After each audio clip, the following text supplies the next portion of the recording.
नमस्कार hallelujah hallelujah शास्त्र पाठ पढ़ीछु कि आम ए वाक्य प्रति मनोयोगी हेबा वास्तव में पुनर्बार प्रेम विषय मु कहबी कारण प्रभु एते प्रेम कले आम गत वर्ष जो 2025 का माने विदाय देलु हुए तो आत्मिक जीवन पाए बेले बेला माने परिवार माने विशृंखला हुई था नहीं कि निजर जन्म करिथिबा बापा आम मान प्रेम रुटी आम मान गुणा किंतु प्रभु आम मान केबे मध्य भूली ना नहीं कि गीत कौन गोटे अच्छी आम झील गोटे गाउला एवं कौन जना शुणा गीत ईश्वर प्रेम छाड़ी पारे ना गाइबा गोटे पद कौन से पद सेकेंड पदटा छाड़ी पारंती पिता ओ माता निजर छाड़ी पारंती भग्नी अबा सहोदर छाड़ी पारंती पिता ओ माता निजर छाड़ी पारंती भग्नी अबा सहोदर छाड़ी पारंती घनिष्ठ बांधव ईश्वर प्रेम केबे न छाड़िब छाड़ी पारंती घनिष्ठ बांधव ईश्वर प्रेम केबे न छाड़िब ईश्वर प्रेम छाड़ी पारे ना ईश्वर प्रेम भूली हुए ना ईश्वर प्रेम छाड़ी पारे ना ईश्वर प्रेम भूली हुए ना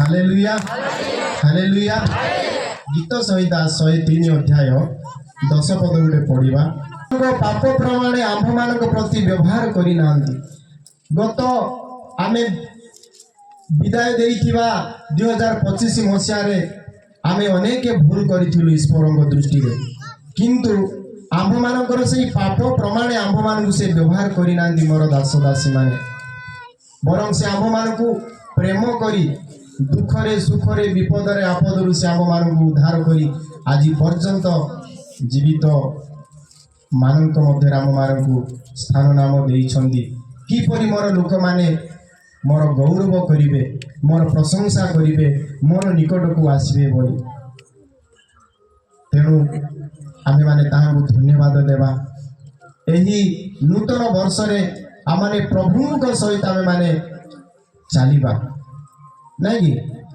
आपण माने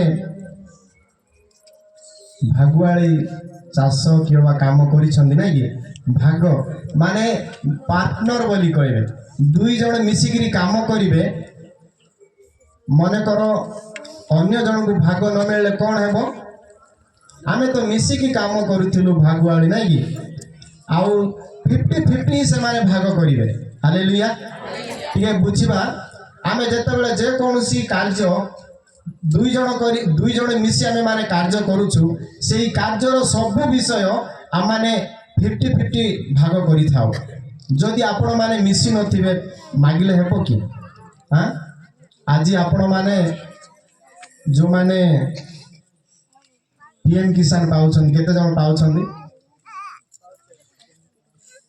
पीएम किसान सुभद्रा योजना केते जन पाइछन ओ आमर गोटे आशा अच्छी मो निश्चय आज नहले काली की पाइबी बोली एडी जिरिमिया गोटे वाक्य कहती आमे पढ़िलु जोटा कि 3 अध्याय 23 पदरे लेखा जाए टिके पढ़िबा सेटा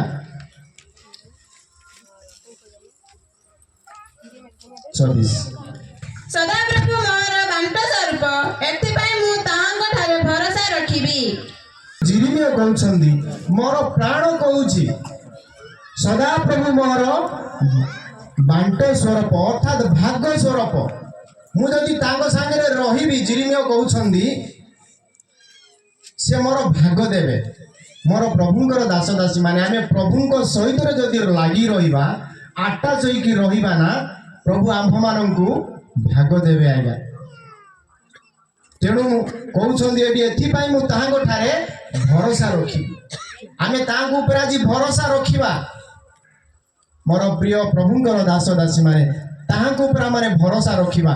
ଭରସା ରଖିଲେ ଦିନେ ଆମ୍ଭମାନଙ୍କର ଯେଉଁ ଭାଗ ରହିଛି ସେଇ ଦିନ ଦେବେ। ଆଜି ନୁହେଁ, ଏଇ ଜଗତରେ ସେ ଆମ୍ଭମାନଙ୍କୁ ଦେବେନି। କୋଉଠି ଦେବେ?